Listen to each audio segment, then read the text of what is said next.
Thanks for joining me this week on the show. I'm excited to dig in with you on the topic of 5 health swaps that I think are vital for you to change your lasting and resilient health. You don't have to do all 5 right away, but I'd love for you to listen in and pick one where you're ready to move the needle for your well-being now and long into the future. So glad to have you with us. Living in a stressful world doesn't mean you have to give up on happiness. Instead, you can shift your perspective of stress and discover how to live your life in flow. Welcome to Happified. I'm your host, Susie Vine. Join me for inspiration and interviews with folks who are shining their light in the world in the areas of positive mindset, health, and wellness. I'm so happy to have you here. What if you could maximize your meditation practice with a tool that maximizes your time and attention with images and affirmations carefully selected to boost your positivity, to help you integrate your intentions into your subconscious? I have a special gift available for you. Visit happifiedlife.com and click on the Start Off Happy button to take a look at the phenomenal technology created by Positive Prime that uses neuroplasticity to literally wire your brain for more happiness, higher productivity, better relationships, and greater success. Head over to the happifiedlife.com page to start off happy with Positive Prime. Enjoy it free for 30 days. Welcome back. I am so happy to have you with me this week on the show when I'm going to dig into the top 5 health swaps that I think are the most important, most impactful that you can make today to enhance your well-being now and long into the future. If you've been with me over the last couple of weeks, 2 weeks ago, I shared a show about the foundations of health. So I'm going to call back on that a little bit, but moving forward, there are some other aspects that I think are really important. And as I said in that show, any health practitioner that you come across is going to start with those 3 and expand from there. So while I will call back on those foundations, I've got 4 more hot tips on how you can transform your well-being, have better health, and enjoy longevity starting today. In that show, I talked a little bit about my motivation, why I think it's important to start changing now so that we have lasting health. Because even though we don't want to really think about it, we're all in this playing the long game. What we do today is going to have all of the impact on how we feel 10, 20, 30, 40 years from now, even more. Why not shoot for a nice, ripe old age and stop limiting what you believe is going to be possible when you get there? Why not live with all the vitality, the energy, the independence that you dream of? And if your health isn't that great now, that's by no means a limitation on what you can expect to enjoy later. Your health is a message from your body. It's a sign that there's something that needs to be fixed. And there are genetic issues. I have one myself. There are chronic diseases that can feel next to impossible to remove from yourself. And so wherever you are on the spectrum of health, I'm not saying any of this in any way a criticism of you could have done more or you should have done this. We're starting right now, today where you are, a blank page is in front of you. As my friend, naturopathic Dr. Sam Larkin says, every day is a page in your book and you get to choose what you write in it. The next day is another page. So never limit the story ahead of you based on what has already passed. Those are the chapters that have inspired you, that have informed you, that have shaped your wisdom. And you keep getting to write a new story for yourself. So with these tools and tips, I hope that you feel inspired and empowered to make some changes. And as I often say, I don't want you to feel overwhelmed. This is not a shopping list. I'm not saying go do these 5 things tomorrow and get back on track. What I'm saying is, what stands out at you from this list? What feels like something you can make a shift in now? And then you can come back to this list. And as you start to feel lighter and brighter, as you start to make space for more change, as you build confidence in your ability to change, take a look at one other aspect where you can start to make shift happen. Alrighty, so first, my first health swap that I think is most important for you to change. And if you've been following me on the show, you know that I believe we need to feel more empowered in showing up to the stress that finds us every day.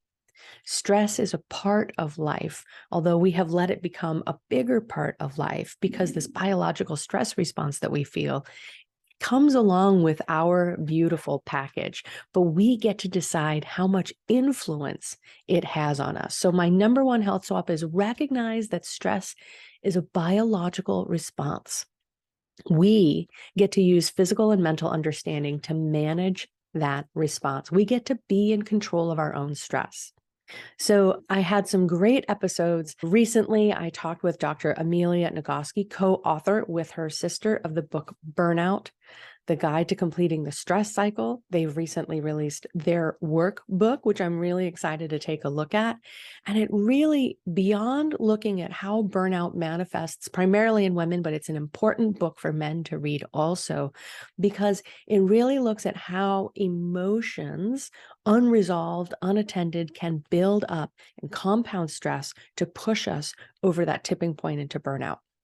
Another great perspective is a conversation that I had with Dr. Mort Orman, a physician throughout his career who experienced stress, of course, in medical school. We all know that doctors go through that process, but also recognize that his anger, his emotions were something that didn't have to rule his life. And that this concept that we have to manage stress is a bit off the mark. It was an interesting conversation with him.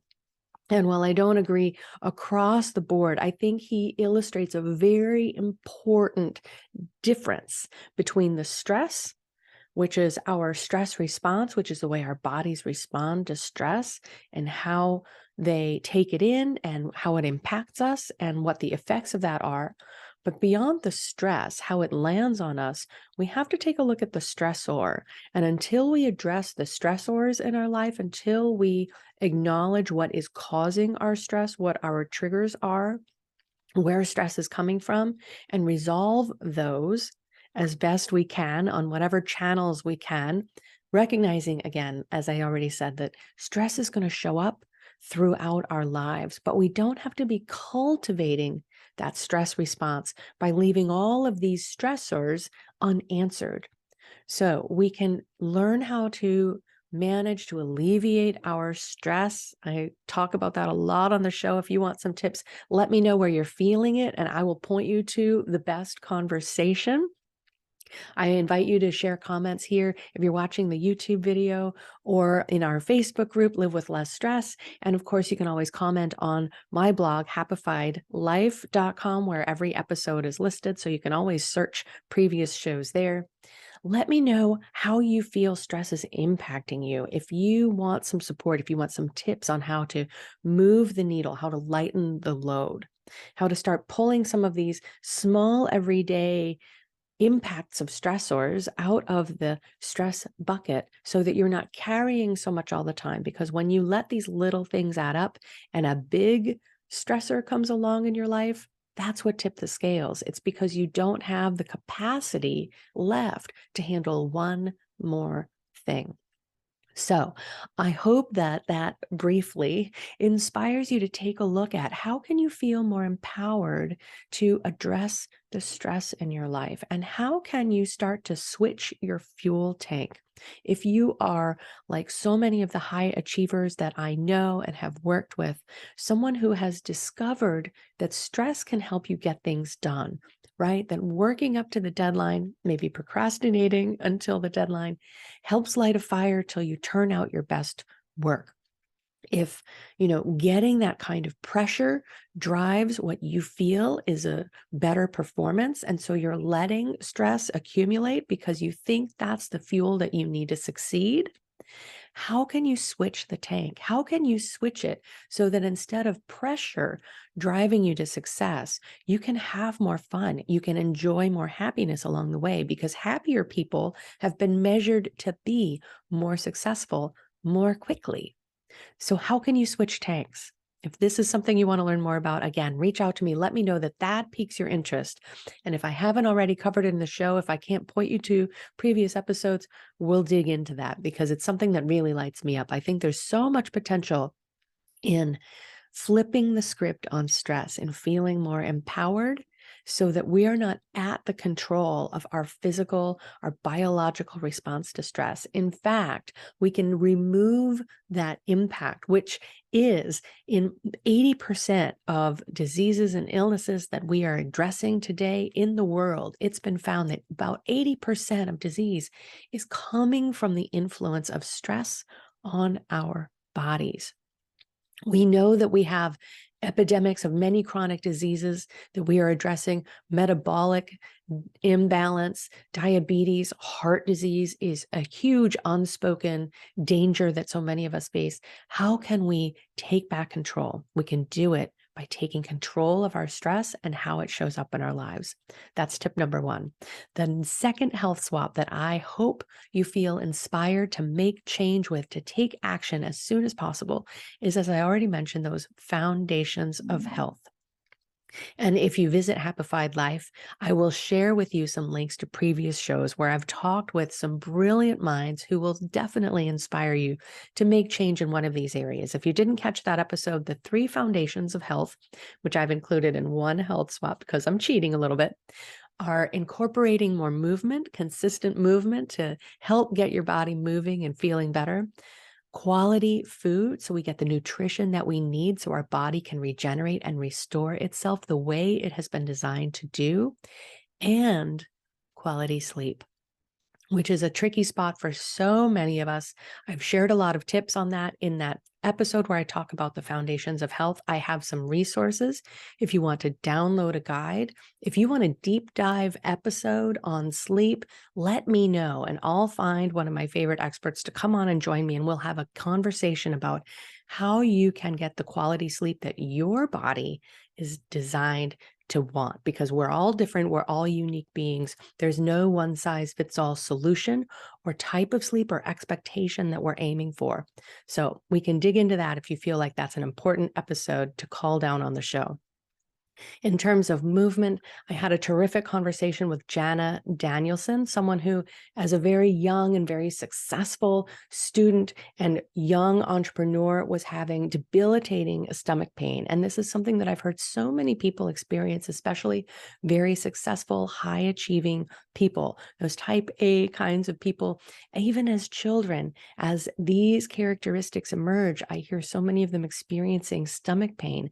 And she, through Pilates, through breath, through mindful movement, was able to resolve what years of visits to doctors, even visiting the Mayo Clinic, all kinds of pharmaceutical suggestions and recommendations were not resolving. By getting back to her body, by tuning into her body and understanding what it needed, that mindful movement provided powerful transformation.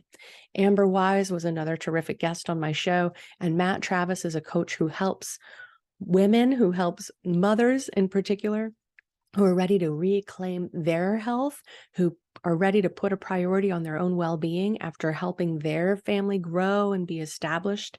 Matt has wonderful inspiration and tips on how you can be moving your body, be incorporating better habits to transform your health.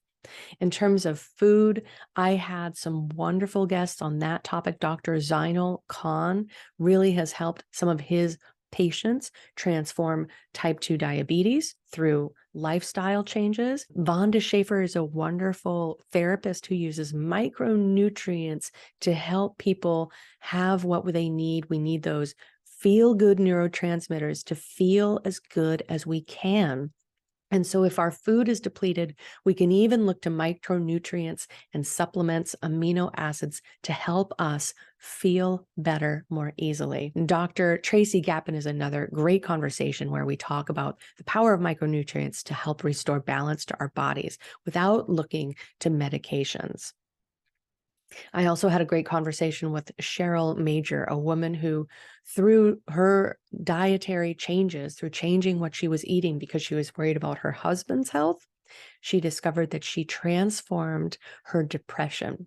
What inspirational stories I've been able to bring together. So never underestimate the power of clean, nutritious food to really give us what we need to be feeling better, maybe sooner than you think. And then in terms of sleep, take a look back on that Foundations of Health episode, which of course I'll have linked in the show notes so that you can get some great pointers on how you can change your nighttime ritual, enjoy better sleep so that you can be better rested and energized, so you can meet every day, so you can make the choices that you want to be making to have a healthier lifestyle. Every choice you make is a vote for the person that you want to be, is one of my favorite quotes by the author of Atomic Habits, James Clear. A wonderful inspirational book that I highly recommend. Tip number 3, the third health swap I think you need to make as soon as possible. I can't keep saying today, but put it on your list so that you know to come back to this one. And these can feel overwhelming, but I hope you see that small changes do in fact add up quickly. When we avoid endocrine disrupting chemicals, that's a big mouthful. But number 3 is avoid these endocrine disruptors wherever we can. We have seen in the news a lot of conversation lately about PFAS, perfluorochlorinated chemicals that are in products like Teflon. And while it has been phased out, that particular chemical combination in Teflon and nonstick pans, that doesn't mean that manufacturers aren't making minor alterations to that chemical formula and putting something very, very similar with potentially the same health risks back on the shelves in our stores. So nonstick pans, stain-resistant coating or waterproof coating on clothing. We find it in so many places. We find endocrine disrupting chemicals in some of the antibacterial, the microban materials that are for sale now, especially as we are so afraid of germs and trying to create a sterile environment, which is not what we were designed to live in, but that's what's being marketed to us. Plastics in food storage, in bottles that we drink out of, in the lining of the food cans that we eat, and even in our indoor air, because we use so many of these things. We use fragranced items in our homes to scent our homes, to scent our laundry, and then we live in these tight capsules now without air exchange. So all of these products, an overwhelming list, as I said, but again, I have a resource. If you're interested in this, reach out, let me know in the comments, and I will make sure you have my Healing Home Haven guide to start making some changes here. These endocrine disrupting chemicals, they impact our endocrine system. What that means is it is impacting our hormone balance, and our hormones are the drivers of all of the organs in our bodies. Everything we do physically, all of the functions of our cells, our organs, our tissues, is managed by the hormones that are generated, that are collected, that are delivered in different ways in our body. And that all works through a very finely balanced biofeedback system. And when there's enough of one hormone, it starts one physical response. When there's too much of a hormone, or if there's not enough of a hormone, it stops a response. It changes gears. It drives everything from our cravings, our how much we want to eat, when we want to eat, when we don't, our energy, our movement, our fertility and cycles, testosterone and estrogen, and men and women, and we both have both of those. The balance that is so important, especially in women of childbearing age. We don't want our hormones to be influenced by chemicals that are masquerading as hormones in our bodies. We're very familiar that soy is a phytoestrogen. It's a plant that acts like an estrogen. Well, fragrances are also estrogenic compounds that our body receives as estrogen. It throws off the balance. Everything is out of whack. Hormonal issues like endometriosis and even autoimmune issues like fibromyalgia, these things can be influenced by these endocrine disrupting chemicals. We're seeing connections also to many types of cancer of the reproductive organs, of our endocrine organs, of the thymus, of the thyroid, of the kidneys, of the adrenal glands. So we need to take a look at how we can resolve how we can limit as much as possible the influence of these chemicals, fragrances, plastics, these PFOA, PFAS chemicals that are also on stain resistant and waterproof fabrics and materials. So start to become aware, start to look for less treated, less manufactured items. Look for canned food that comes in BPA free lining cans. And again, be cautious. Is BPA free maybe just a close sibling or cousin of the biphenyls that we're worried about? Look for food that is in glass jars over cans that could have dangerous linings or plastic containers. Start to make the little shifts. You don't have to do an entire home transformation, although you can if you're that inspired. But making the choices as you're buying, as you're choosing what you bring into your home, as you're choosing what replacements you'll be getting, is how change happens that lasts and lasts. So my third tip is to begin avoiding those endocrine disrupting chemicals. Again, we touched on this in my topic with Dr. Tracy Gapin. Also, my episode with Dr. Ailey Cohen really digs into this. She's got a great materials on her own website, so I'll have those links in the show notes. Health swap number 4. And this is one that I keep coming back to. This is perhaps my biggest bugaboo, as I've admitted. Make time for yourself. With all of this happening, with all of the stress that we meet in our lives, with all of the obligations and commitments that we put on ourselves, that we feel from other people, and as we push ourselves to succeed, and then think we're going to put our happiness in the backseat and come back and collect that later. It's important to recognize that right now, as soon as possible, as often as possible, we need to make this time for ourselves. We need to be able to tune in so we can hear the messages our body is giving. If we're not feeling well, it's a signal that something is out of balance.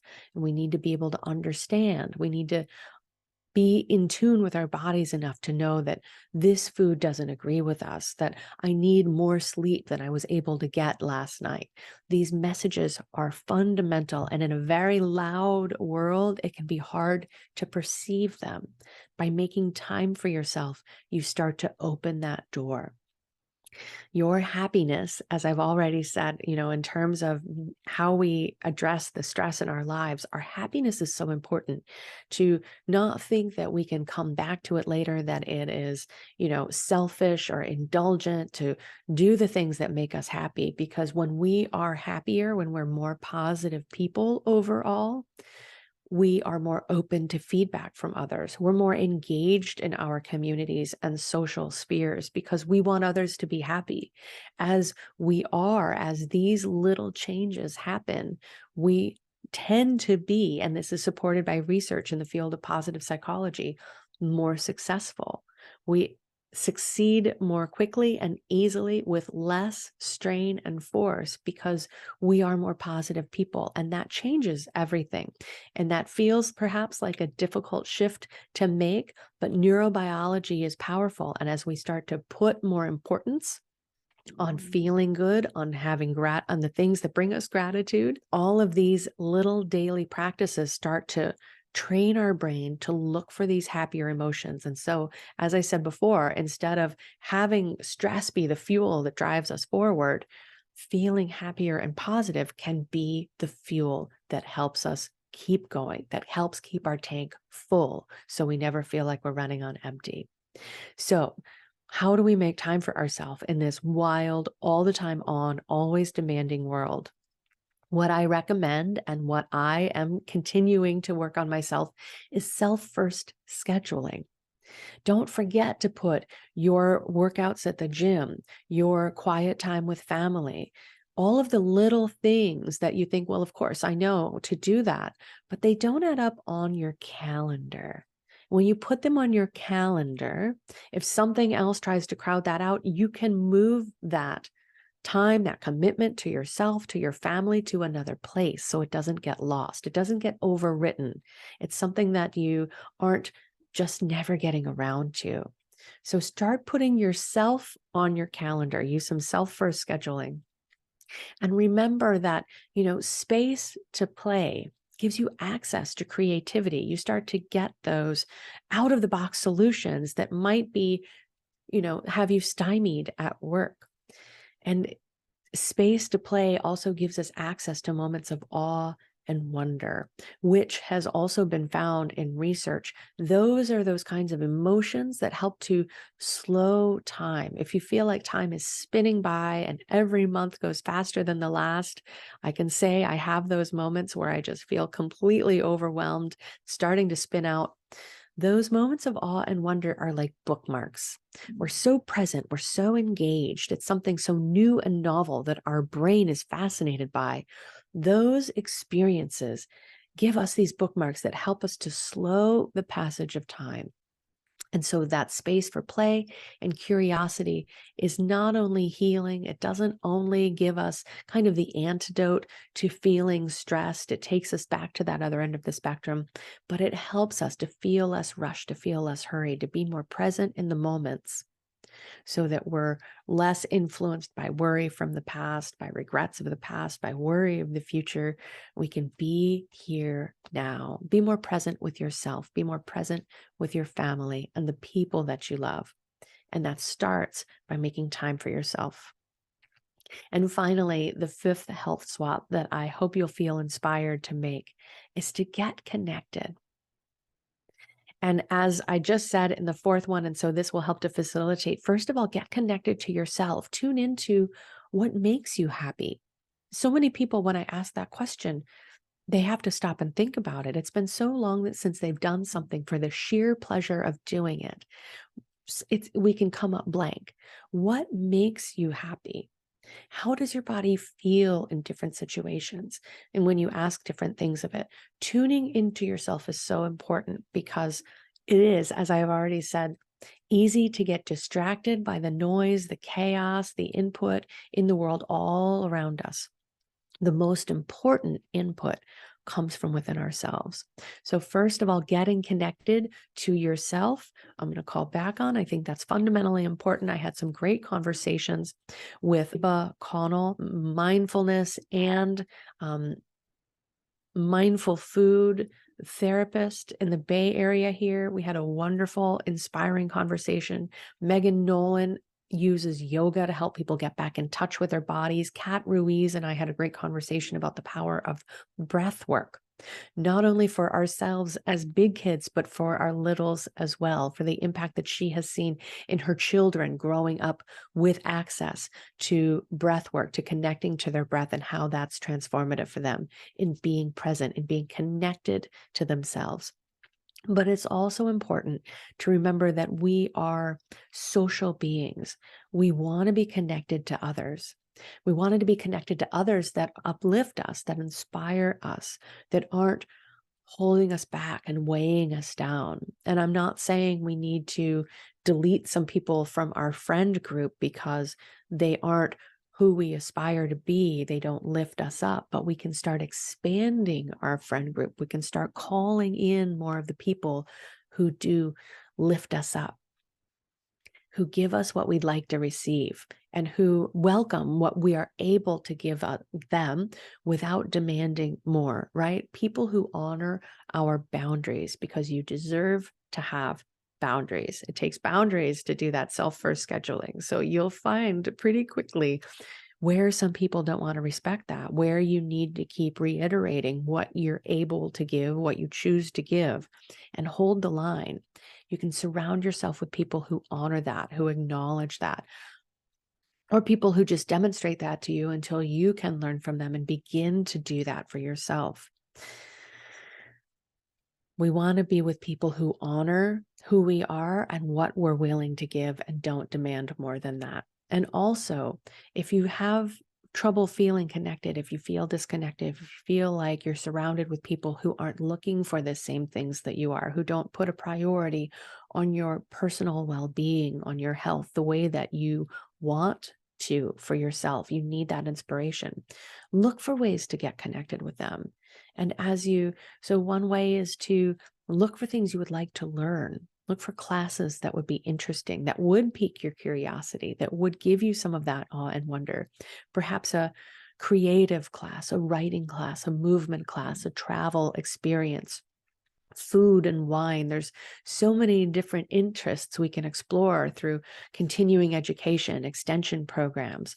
Look for something near you that sparks a little curiosity, and let yourself be surrounded with other people who have the same curiosity. Let that be a way that you can start to expand your circles, meet new people. You might not make a friend in every class, but you just might. You never know when you open yourself up to new experiences, to get connected to yourself, what lights you up, but also to open the door for deeper connection with like-minded souls. And a person who shares your interest in creativity might not be a person who shares your interest in movement. That's okay. Look for people in these different areas where some companionship, some company, some inspiration, maybe an accountability buddy could help you move forward. So that's a lot in a conversation. I hope that you feel inspired rather than overwhelmed. As I said, take one of these, but store the rest of these to come back to. Start making choices that facilitate these 5 health swaps. Let me run down the list again. First of all, recognizing that we can be empowered in how we show up to the stress in our lives, how we can handle that and move through it. The second, looking again at those foundations of health, movement, sleep, and food. I cheated by combining those together. The third one, so important, I think, especially for our longevity and lasting health, but also if we have families at home, avoiding endocrine disrupting chemicals wherever we can. I've got some resources there. It's an overwhelming topic, but it doesn't need to be. Small changes add up. When we start changing our buying habits, we can change our entire world that we're living in. The fourth one, make time for yourself. Put yourself back on your priority list. And number 5, get connected. Getting connected not only to yourself, but get connected socially. Surround yourself with people who are aligned, who help you feel uplifted and inspired. I hope that those tips give you some inspiration, help you, pique your curiosity or some ideas. I'd love to hear what you choose to shift first, what ideas you have, or if you're coming up blank, but you feel like this is an important area to address, please reach out, share in the comments, let me know. I'd love to share my support. I'd love to cheer you on as you make these changes to support your well-being now and long into the future for your vibrant and lasting health. Thank you so much for joining me on the show. I look forward to joining you again next week. Until then, take good care of yourself. Thanks for joining us today. To learn more about living life with less stress and more flow, visit happifiedlife.com. Subscribe on your favorite player to catch the next episode as soon as it's out. Sharing really is caring, so please rate and review the show while you're there. And if you know someone else who would love it, please pass it along. Until next time, my friends, keep on shining.